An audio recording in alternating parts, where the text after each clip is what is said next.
Sasa ona kijana mdogo tu hili Nyoro ameingia bunge kama mimi niko huko. Sasa ona mambo yake, nasikia wanaanza kuongea mambo ya sifa. Yeye kuwa deputy president, kuwa president, na mimi hakuna mtu anaongelea mambo yangu.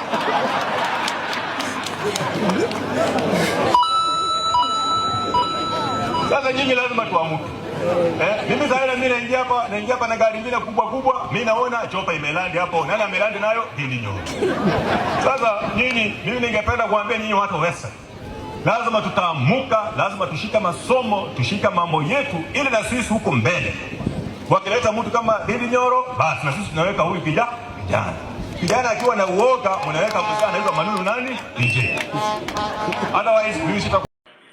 The Education Committee noted some key areas that require concrete policy direction for future funding and proper and seamless flow of activities in the education sector. Madam Speaker, when it comes to the Teacher Service Commission, as reported, there was a hue and cry about the junior secondary school interns. We are reporting here that we had actually a proposal to the Budget Committee that all the interns who are numbering to 46,000, all of them must be converted into permanent and pensionable employment. Madam Speaker, this has been factored in, taken care of. We have, however, allocated another 20. We proposed also for an allocation of 4.7 billion to continue with the interns in the country, so as to bridge the gap that's there in terms of teaching of junior secondary schools. And the coming financial year will recruit about 20,000, which was our proposal. This will be in line with actually bridging the gap that's there in teaching.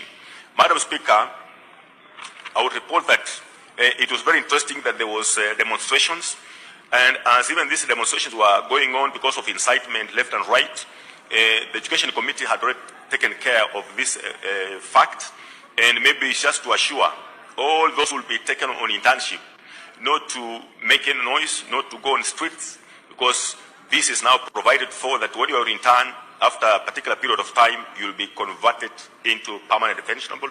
The only thing that we are requesting the TSC to do is to ensure that there's a legal framework on the program of internship in our schools, whether it's to take 1 year or to take 2 years before absorption.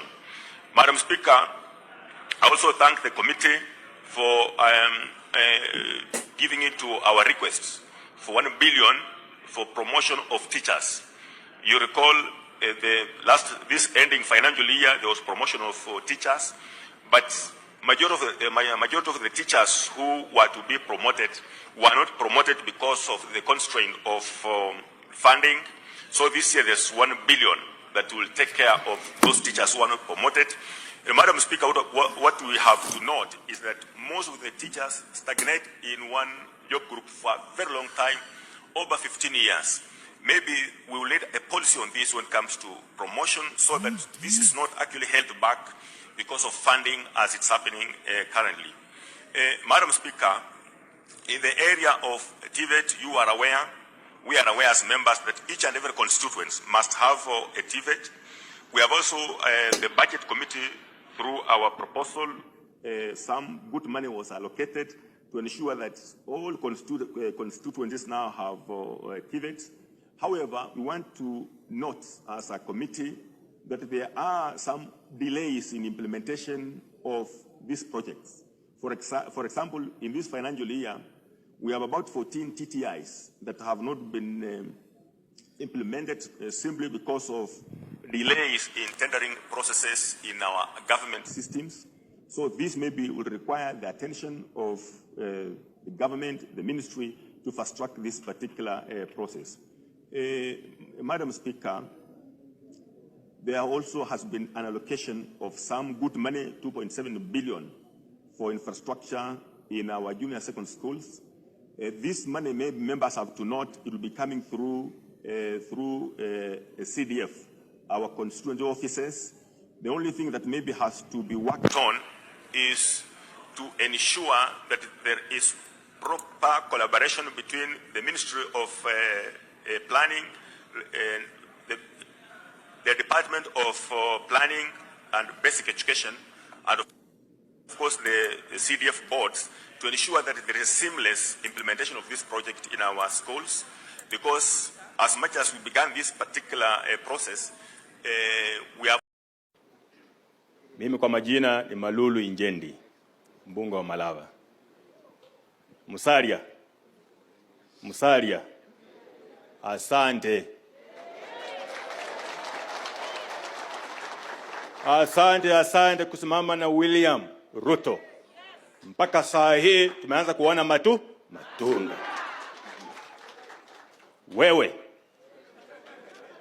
Wewe wanasema siasa imeisha, lakini nitakuambia siasa ingali iko. Ikiwa nyinyi mmeona mzee wetu Kotu, jamaa wa Kotu, mnamjua jina? Anaitwaje? Yeye ameamua mambo ya shenzi, amewachana naye. Anasema sasa wakati huo mtu aliyeko na atakuweko ni William Samoei Ruto. Mkumbuke ile kura tulipeana sisi watu wa Kakamega ilikuwa kidogo sana. Lakini naona huyu jamaa leo amesema kiwanja yetu wafanye repair, waongeze, lakini next week sisi mambo ya ndege Kisumu hapana, ni Kakamega.